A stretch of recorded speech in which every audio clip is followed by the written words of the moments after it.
and welcome to News9 Live. Our top story at this hour: ever since the Israel-Hamas war broke out on 7th of October 23, after Hamas terrorists brutally carried out attacks on Israel, the situation in the US for both the Jewish and Muslim communities has been tough. Anti-Semitic and Islamophobic incidents, including violent assaults and online harassment, have spiked in the US since the Israel-Hamas conflict, according to two advocacy groups. The Council on American Islamic Relations, CARE, said it received 774 complaints, the highest since 2015, of Islamophobia and bias against Palestinians and Arabs. Advocacy group Anti-Defamation League, or ADL, said anti-Semitic incidents have increased in the US by 400% since the Israel-Hamas war began. The US Justice Department has said it is monitoring rising threats against Jews and Muslims amid the conflict. President Joe Biden has condemned both anti-Semitism and Islamophobia.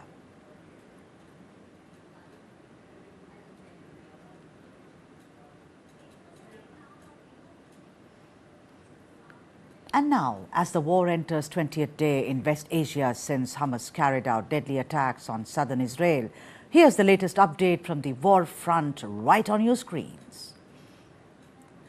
Israel has conducted limited raids in Gaza. Qatar has forward to condemn what it called collective punishment policy on Gaza. More than 6,500 Palestinians, including 2,704 children, have so far been killed.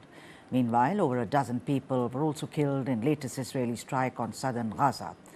Turkish President Erdogan, in a controversial statement, called Hamas a liberation group. UN chief, who had said Hamas attacks had been in context of years of suffocating occupation, said he is shocked by misinterpretation of his statements after facing flak. US Senator Bernie Sanders has urged humanitarian pause in the ongoing conflict.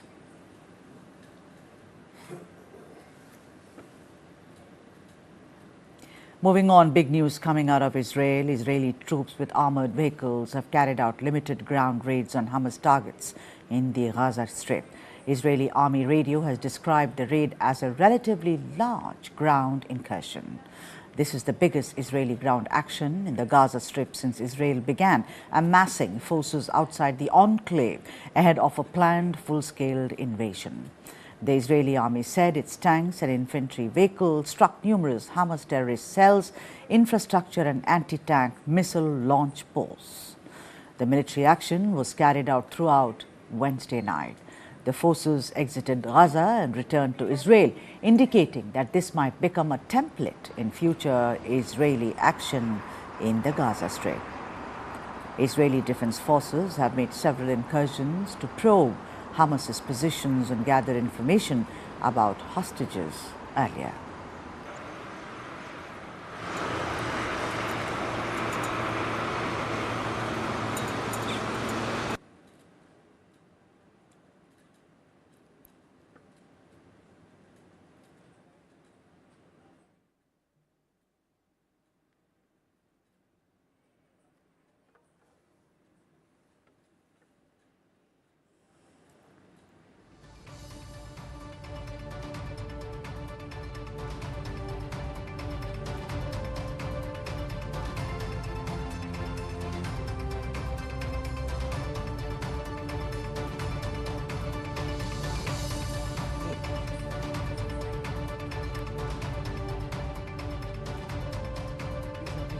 Of Israeli forces having returned after the raids, and how tanks and infantry vehicles were used, and how Israeli forces struck Hamas positions. Those are the visuals coming on your screen of tanks and infantry vehicles used in the attack.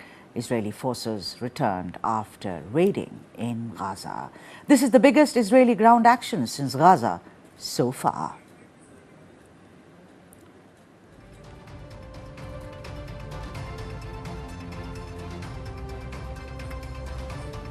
On your screen, visuals of limited Israeli raids in Gaza. How Israeli forces struck Hamas positions and tanks and infantry vehicles that were used in the attack. Israeli forces returned after carrying out raids in Gaza. It is the biggest Israeli ground action inside Gaza so far.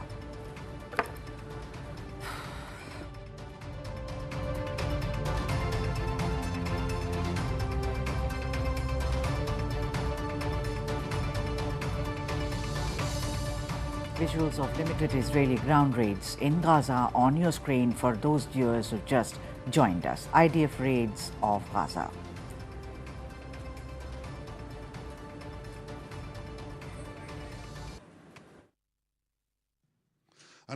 We are raining hellfire on Hamas. We've already killed thousands of terrorists, and this is only the beginning. Simultaneously, we are preparing for a ground invasion. I will not elaborate on when, how, or how many. I will also not elaborate on the various calculations we're making, which the public is mostly unaware of, and that is how things should be. I'm convinced one of the reasons Hamas attacked when they did, and I have no proof of this, just my instinct tells me, is because of the progress we were making towards regional integration for Israel and regional integration overall. And we can't leave that work behind. And one more word on this. I continue to be alarmed about extremist settlers attacking Palestinians in the West Bank, that pouring gasoline on fire is what it's like. This was a deal. The deal was made, and they're attacking Palestinians in places that they're entitled to be. And it has to stop.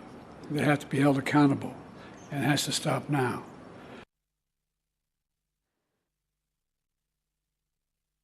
With armored vehicles have carried out limited ground raids on Hamas targets in the Gaza Strip.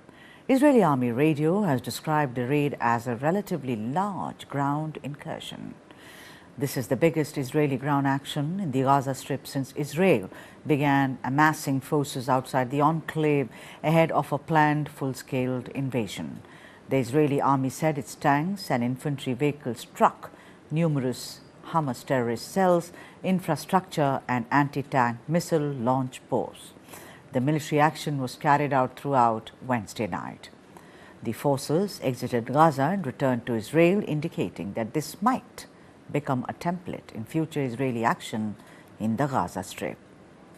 The Israeli Defense Forces have made several incursions to probe Hamas's positions and gather information about hostages earlier.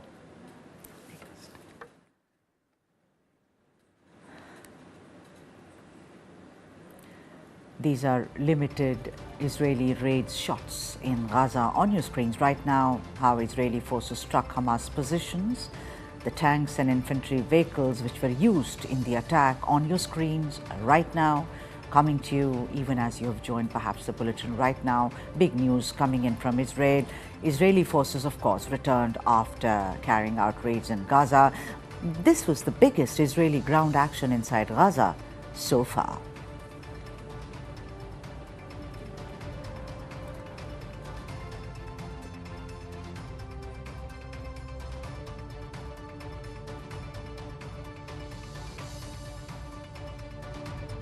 Joe Biden had to say about the attack. Hello, folks. Israel has the right, and I would add a responsibility, to respond to the slaughter of their people. And we will ensure Israel has what it needs to defend itself against these terrorists. That's a guarantee. We also have to remember that Hamas does not represent, let me say it again, Hamas does not represent the vast majority of the Palestinian people on the Gaza Strip or anywhere else. Hamas is hiding behind Palestinian civilians, and is despicable and, not surprisingly, cowardly as well. Mr. Prime Minister, today there's no going back to the status quo as it stood on October the 6th. That means ensuring Hamas can no longer terrorize Israel and use Palestinian civilians as human shields. It also means that when this crisis is over, there has to be a vision of what comes next. And in our view, it has to be a two-state solution. It means a concentrated effort from all the parties, Israelis, Palestinians, regional partners, global leaders, to put us on a path toward peace. I'm convinced One of the reasons Hamas attacked when they did, I have no proof of this, just my instinct tells me, is because of the progress we were making towards regional integration for Israel and regional integration overall. And we can't leave that work behind. And one more word on this.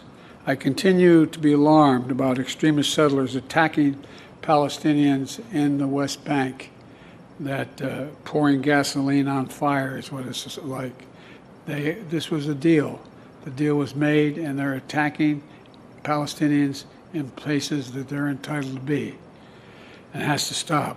They have to be held accountable, and it has to stop now. What they say to me is I have no notion that the Palestinians are telling the truth about how many people are killed. I'm sure innocents have been killed, and it's the price of waging a war.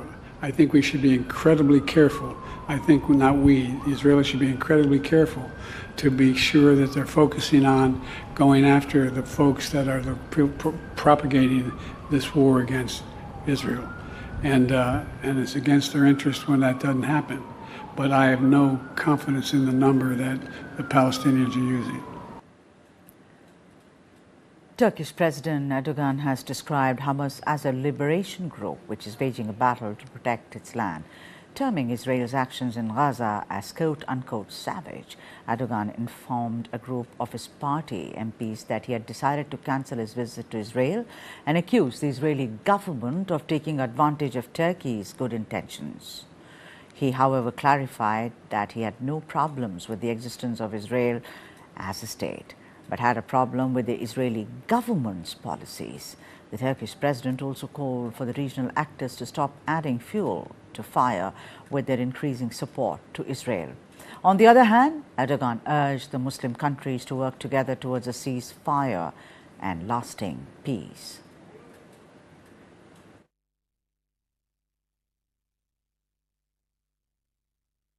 Bir terör örgütü değil, topraklarını ve vatandaşlarını koruma mücadelesi veren, evet, bir kurtuluş ve bir mücahitler grubu. The Turkish president strongly criticized Israel's attacks on Gaza, describing them as a form of mental illness. He called for an immediate ceasefire, addressing members of his AK party. Erdogan accused Western powers of fraud, stating that nations supporting Israel's right to self-defense should also speak out against the deteriorating humanitarian conditions in Gaza. Bu sadece parlamentoda değil ha. İsrail'in Gazze'ye yönelik saldırıları hem yapanlar hem onu destekleyenler açısından hem katilliğe hem akıl hastalığına delalet eden bir haldir. Moving on, while inspecting military units in Suez, Egyptian President Abdel Fattah al-Sisi said that Cairo is playing a very positive role in de-escalating the Gaza crisis. Sisi also added that in light of current events, it is important to use capabilities wisely, adding that the army's role is to secure Egyptian borders. איראן סייעה לחמאס לפני המלחמה במישרין, באימונים, באספקת אמצעי לחימה, كسف. ده دور أصيل ورئيسي للقوات المسلحة، وهو حماية الحدود المصرية وتأمين الأمن القومي المصري ومصالح مصر.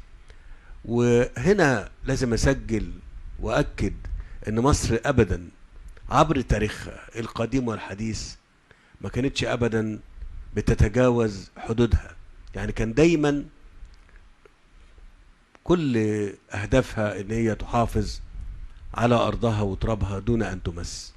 في اتجاه السهم رقم 6 وعلى امتداد شعاع البيارق المميز باللون الأحمر في ظل الظروف اللي موجودة في المنطقة دلوقتي. وكلامي هنا لينا كلنا، للعسكريين والمدنيين. مهم قوي انك انت وانت بتمتلك القوة وبتمتلك القدرة، انك انت تكون بتستخدمها بتعقل وبرشد وبحكمة.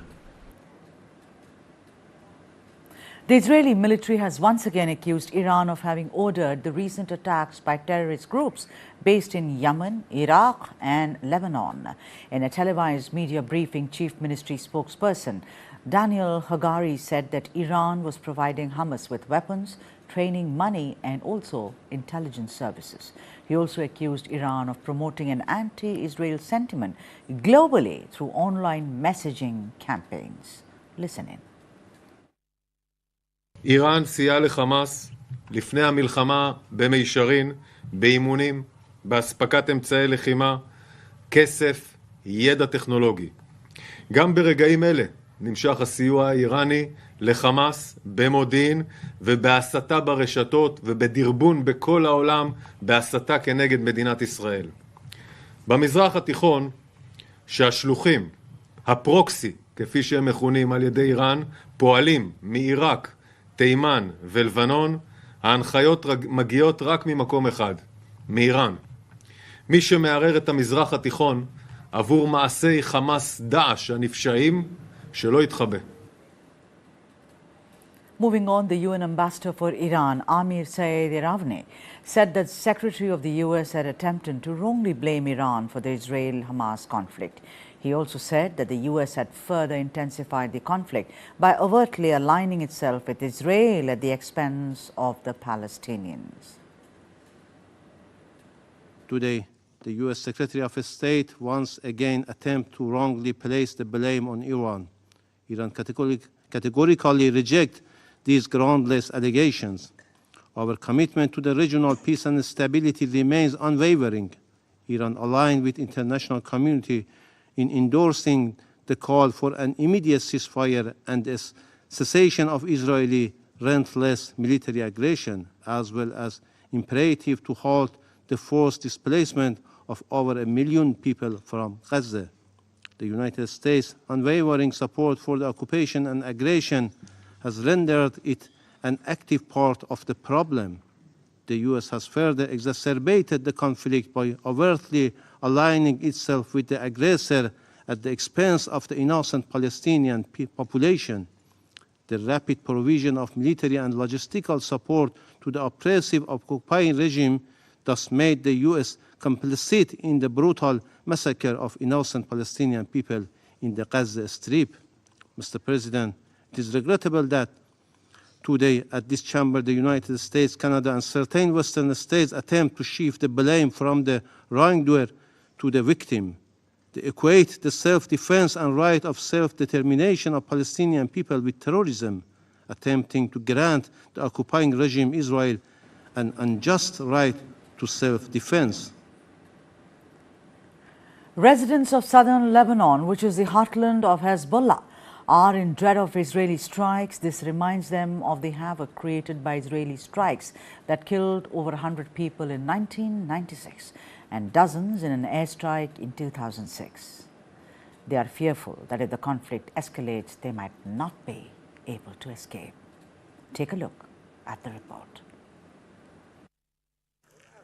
This rusted-out tank is Israeli, a relic from when Israel occupied parts of southern Lebanon back in 1996. That was a different conflict to the one fought today between Israel and Islamist militants. But this town, called Kana in Lebanon, is the heartland of one of those combatants, Israel's sworn enemy, Hezbollah.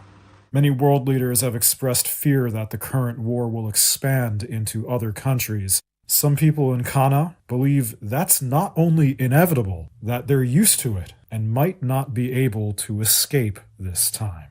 This was smoke rising from the border Tuesday. Rabab Youssef lost her daughter in an Israeli airstrike in 2006. She says every now and then they create a war and you lose a family member. You give birth and you don't know if the child will stay with you. What really impacted me was an interview with a Palestinian child, where the journalist asked him, "What do you want to be when you grow up?" They said, "In Palestine, we do not grow up. They kill us. If we're walking to school, they kill us." Where are these children's rights that people around the world demand? I don't understand. Our only mistake is that we remained on our land. That's our only mistake. It's a mistake because we chose to protect our land, just like any other person living on their land in another country, in Europe or America. Cana claims to be where Jesus performed his miracle of turning water into wine in the Christian Bible. It's also a stronghold for Hezbollah, which is both an armed faction and political force in the country. The crossfire has had devastating results in the past. The airstrike in 2006 that took Yusuf's daughter killed 28 people, half of them children. Israel said at the time it was a mistake. An artillery strike in '96 hit a UN peacekeeping base here, killing over 100 people sheltering there, most of those women and children. Israel voiced regret at that incident, which prompted it to wind down that operation. Jamil Salameh survived the UN base and is now a security guard at the monument to it, a constant reminder of the collateral damage in war. He's saying, these are mass graves. We know their names, but we don't have their bodies. Moving on, Republicans are struggling to choose a new leader. Mike Johnson from Louisiana is the fourth person they have nominated as Speaker, but past attempts failed due to lack of support. Take a look at the report.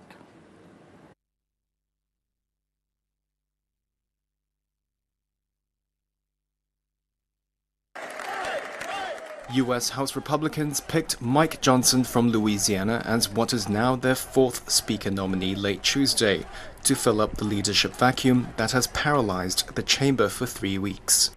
The previous 3 Speaker bids failed to gain enough support. Johnson told reporters he hoped to change that and get congressional action rolling. We're going to serve the people of this country. We're going to restore their faith in this Congress, this institution of government. But Johnson, a conservative constitutional law attorney, can overcome party divisions and avoid falling victim to GOP infighting. Tom Emmer only lasted hours, withdrawing his nomination after receiving it earlier on Tuesday. Emmer failed to attract enough support and win the 217 votes the Republican Party needs to win the Speaker's gavel. A small group of holdouts denied him victory, like Representative Jim Jordan and number 2 House Republican Steve Scalise before him. Republicans have been unable to settle on a leader since a small faction from their party ousted incumbent Kevin McCarthy early this month, after he brokered a deal with Democrats to head off a government shutdown. It's led lawmakers unable to respond to wars in the Middle East and in Ukraine, and a looming government shutdown deadline in mid-November. In total, 14 Republicans have put their names forward for Speaker this month. Democrats have said they are open to a compromise candidate who would allow the chamber to function, though many Republicans have said on principle that they would not back somebody who had support from the opposition party. US President Joe Biden at a press conference with Australian PM Anthony Albanese said that one of the reasons for Hamas attack on Israel has to be the India, Middle East, Europe economic corridor. President Biden did add that this is, quote unquote, merely his instinct, as he doesn't have proof for this. He further added that he thinks Hamas wanted to derail the regional progress that's being made for regional integration of Israel in the Middle East. I'm convinced one of the reasons Hamas attacked when they did, I have no proof of this, just my instinct tells me, is because of the progress we were making towards regional integration for Israel and regional integration overall. And we can't leave that work behind. And one more word on this. I continue to be alarmed about extremist settlers attacking Palestinians in the West Bank. That pouring gasoline on fire is what it's like. This was a deal. The deal was made, and they're attacking Palestinians in places that they're entitled to be. And it has to stop. They have to be held accountable, and it has to stop now. Several U.S. states on Tuesday filed lawsuits against Meta Platforms and its Instagram unit, accusing them of fueling a youth mental health crisis by intentionally making their social media platforms addictive. Here is a report. Dozens of U.S. states are suing Instagram and its parent company Meta, accusing them of fueling a mental health crisis among young people with their addictive social media platforms. In one of the lawsuits, the attorneys general of 33 states filed a joint complaint in the Oakland, California federal court on Tuesday, including New Jersey's Matt Platkin. I'm joining dozens of other attorneys general across the United States in a massive undertaking to once and for all hold Meta, the parent company of Facebook and Instagram, and its CEO, Mark Zuckerberg, accountable for the deceptive practices and years of harm they have brought upon our young people.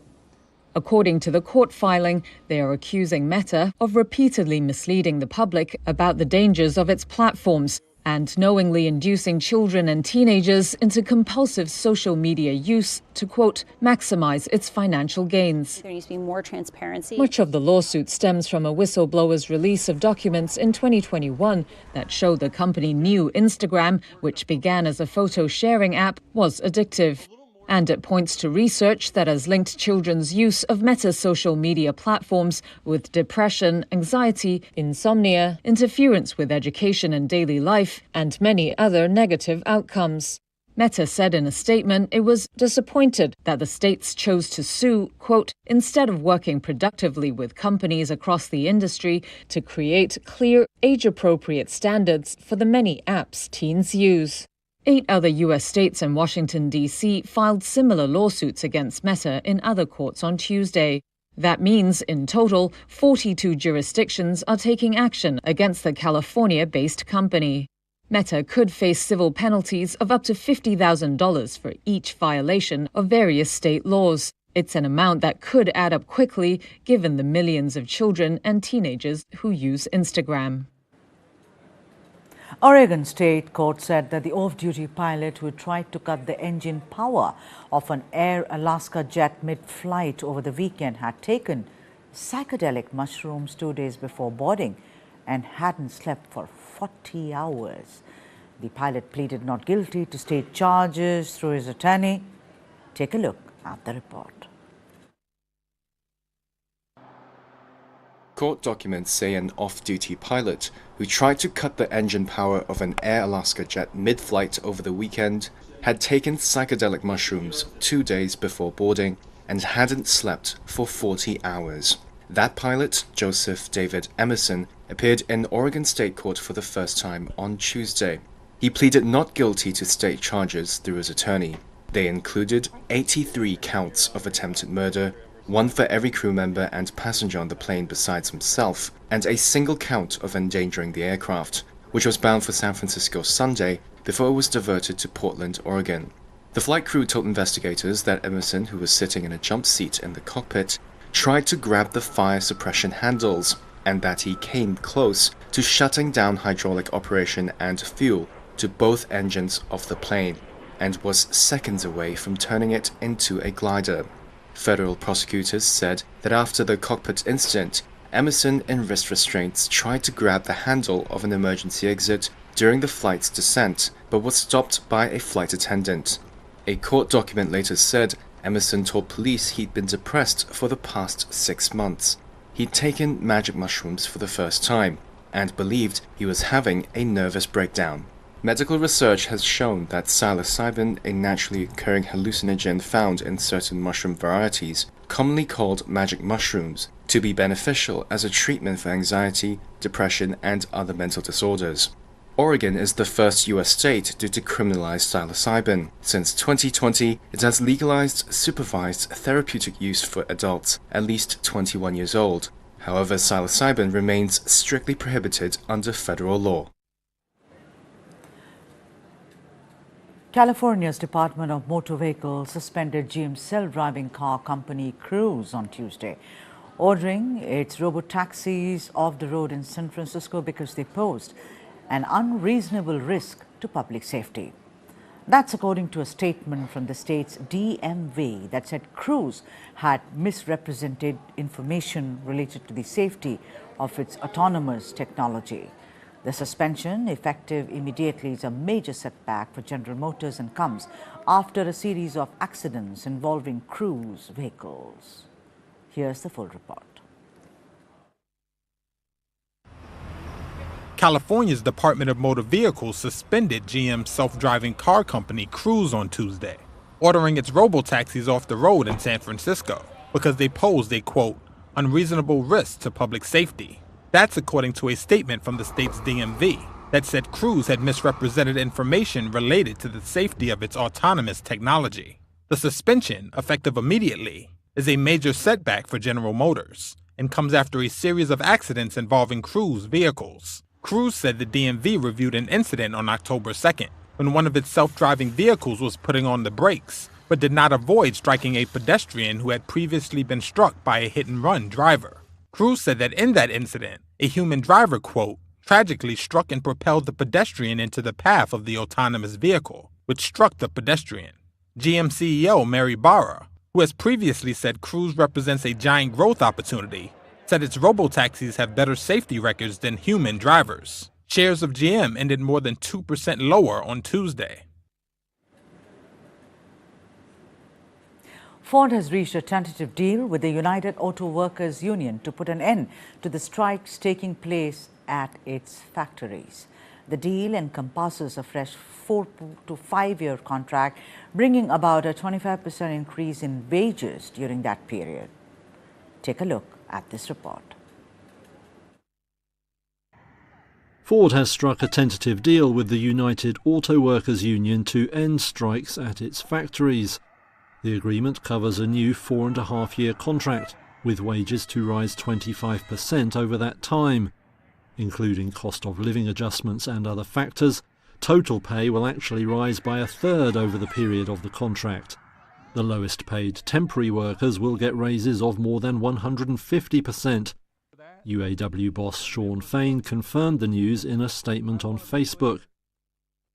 We told Ford to pony up, and they did. We won things nobody thought was possible. Since the strike began, Ford put 50% more on the table than when we walked out.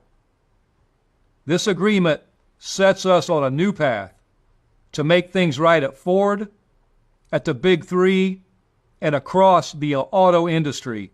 The deal could end a 6-week stoppage at the company's factories, but first has to be ratified by union members. However, the UAW has said striking workers should go back to work even before a vote takes place. Ford confirmed the news, saying it was pleased to have reached agreement. Now the focus turns to General Motors and Chrysler parent Stellantis, which also face strikes. In statements, both said they were working to reach deals as soon as possible. Analysts bet the Ford settlement will now set a template, with existing offers from GM and Stellantis not that far removed. Automakers are desperate to end the strike, which some estimates say has already cost the industry $9.3 billion. Eurozone business activity took a surprising turn, and for the West this month, as demand fell in a broad-based downturn across the region, a survey showed, suggesting the bloc may slip into recession. Here's a look at the report. Eurozone business activity showed signs of flagging, and that could have the region sliding towards recession. Tuesday saw release of the October Purchasing Managers' Indexes for the bloc. The closely watched gauge of business health dropped to 46.5. That's the lowest in almost 3 years, or over a decade if you ignore the period of the global health crisis. It's also well below the 50-point mark that separates growth from contraction. The details of the October figures made even grimmer reading. A sub-index for the region's key service sector sank below all forecasts. One economist told Reuters that the numbers indicate hiring is all but frozen in the sector, while manufacturers are actually ramping up plans to shed jobs. Forward-looking indexes also sank, with numbers on new business and future output both declining. Put it all together, and some market watchers say it would be no surprise to see the Eurozone enter recession in the second half of the year. For now, though, that isn't quite the consensus view. A Reuters survey of economists predicts growth will flatline, but not fall, over the current quarter.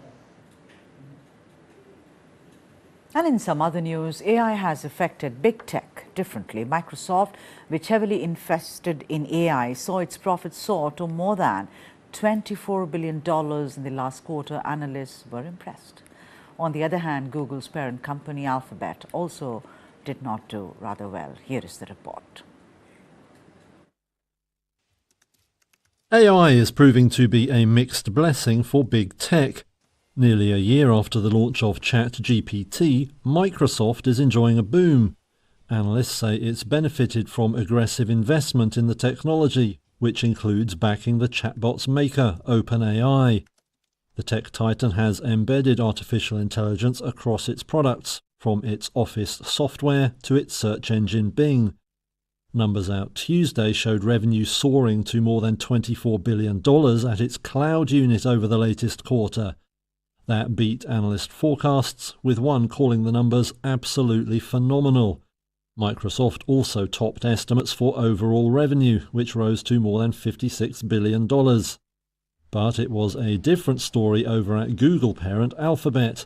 Cloud revenue there rose by around a fifth to just over $8.4 billion. That was its slowest pace of growth in at least 11 quarters and lagged Wall Street estimates. The search giant did, however, beat estimates on profit and sales, but that didn't satisfy investors, who worry it's now lagging on AI and cloud services. Alphabet shares dropped as much as 7% in US after-hours trade, while Microsoft jumped as much as 5%. Artist Sogwen Chung is exploring the fusion of art and artificial intelligence, collaborating with robotic painters whose artworks sell for very high prices. While AI is revolutionizing several fields, some wonder how it fits into art, where human touch is the key. Chung believes there's space for innovation, blending creativity with AI. Even though art isn't just about speed or perfection, she's pushing the boundaries, showing that AI can inspire new artistic possibilities. Take a look at this interesting report. Rapidly emerging technology under the umbrella term AI seems to be changing a number of fields, from transportation to brain surgery. Proponents say it could make our lives safer or more efficient. But what about the arts, where working faster or better isn't always the point, and where an artist's greatest asset is often their uniquely human touch? Artist and researcher Songwen Chung believes that there is room for innovation in the studio as well. She says she's pushing the boundaries of creative work alongside AI. I've worked with computer vision and public cameras to think about ways drawing can expand and how the mark made by hand can shape and be shaped by the mark made by machine. Chung was born in Hong Kong and brought up in Toronto by an opera-singing father and a mother who programmed computers. Now she collaborates with a variety of painting robots, sometimes in front of live audiences. The artwork they create together can sell for as much as tens of thousands of pounds. The machines are named DUG, Drawing Operations Unit Generation. They study the artist's hand-drawn gestures and synchronously draw along. What I love about the project is it's not really one of control or repetition or sequencing. There is an overhead camera in the work that reads my gestures in space when I'm making the work. There's a neural network that drives, in one of the generations, there's a neural network that's trained on 2 decades of my own drawing data that responds to the mark I make on the canvas. It really creates an embodied linkage between myself and the robot. I like to think of it as a kind of embodied AI system that reads myself in the space as one of the prime collaborators. By taking robotic arms, typically associated with manufacturing of cars or microchips, and repurposing them in a creative space, Chung says she aims to challenge people's ideas about the limits of robotics and AI. Obviously, the arm is quite interesting, as I think it has a presence in culture as an icon of industrial automation, and I'm repurposing that iconography in a way, that motif, for being a presence that is collaborative and improvisational and meant for making artworks. Chung is regarded as a pioneer of human and machine collaboration and has been showcased around the world. She was named as one of the 100 most influential people in AI on the inaugural Time 100 AI list for 2023 under the Innovator category.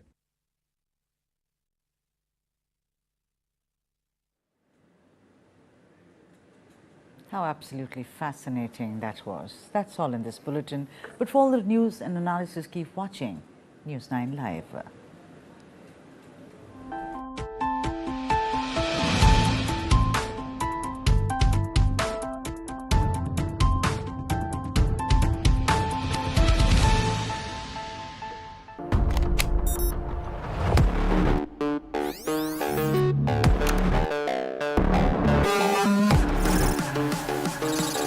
ChatGPT. It can generate codes and human-like responses through text, write stories, and do